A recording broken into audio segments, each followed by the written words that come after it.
Quarterback drops back, pass. You're going to get 2 looks at this. Scrambles, downfield. Oh, offensive player's like, looking, what the heck? He's pointing. Here, you get the end zone shot. Oh, what's he doing? All right, we're going to show it again. Here it is. Offensive player's pointing. What's he pointing at? I don't know.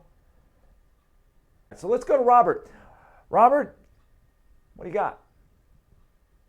I was the back judge on this one. You have rule enforcement, you got mechanics, and you have philosophy. And I engaged all 3 of those into this one play live one time. The majority are not agreeing with me. I had no foul on this play. Mechanically, I was in position. I was able to see the trajectory of the ball. I deemed that both players were making a play on the ball. The defense should not be penalized, in my opinion, when I saw that the offensive player overran the ball. The defensive player was able to touch the ball because he timed it better. He did not push the defender, or the offensive receiver, even though he behaved like he got pushed. He tried to hold up. In fact, he tried to put it like, whoa, put the brakes on, and was able to put his cleats in the ground and pull up. And that's what I saw. So that's why I deemed as a no foul. I get it, the optics, and I get that even the offensive player wanted a DPI on this, but I had to go and explain it to the coach that I had no material effect on the play. And he's like, what? So I explained what no material effect on the play actually meant, and that's why I had no foul. No, that's pretty funny. I got to tell him what that meant. Bill, what do you got in this one? You're the back judge. I'm bringing you back to your back judge days. What do you got in this one, Bill? All right. The whole thing is going to revolve around that left hand. If that, I don't see him necessarily pushing, but if that left hand was a grab, is that had a material effect on the play? He especially the end zone view, it almost looks like there's a pullback there on it. So, is the ball thrown a little bit behind him? Is the offensive player not in as good a position as the defender's in? I'd agree with that. But if it's in that catchable area to both of them, I can't do anything that restricts or causes separation to my opponent. So I've got a pull on that. So I'd have a flag. So you're going DPI. You would have enough for a DPI. All right. So one of the things that Bill did mention about a pull, I'm going to give you my take.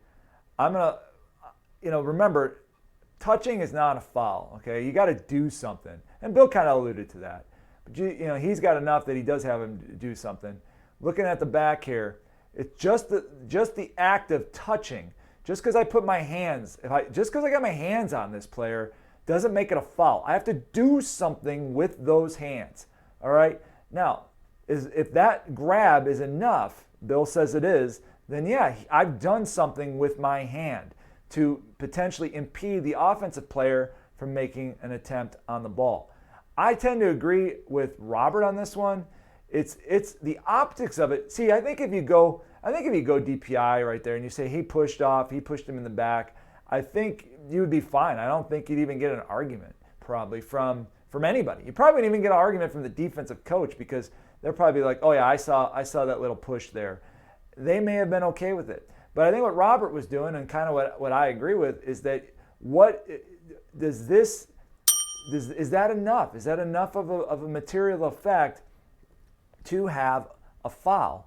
You know what? If this was sent in to me by a coach, hey, that this was called DPI, I could see why, and I could probably support it based off of some action by the defender. But I think if we're going to take it to the next level, you want to really break it down as to what they actually did with those hands before you just go boom. It looks bad.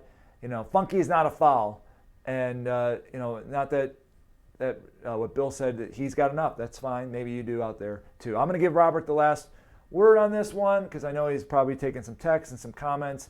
What do you got, Robert? Yeah, Rule 7511.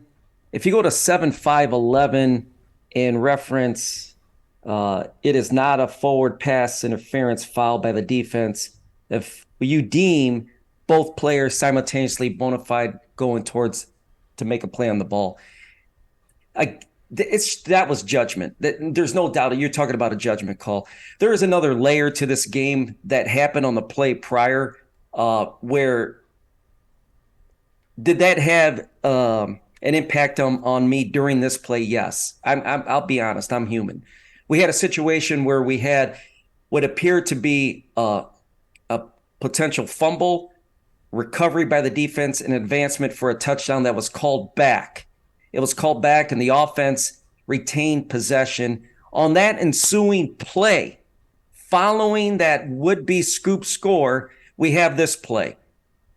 Did that seed into my brain? Sadly, I needed to make it be there. So if I had a 50-50 call on this particular play and I went no foul, as a human, that's what I came out with.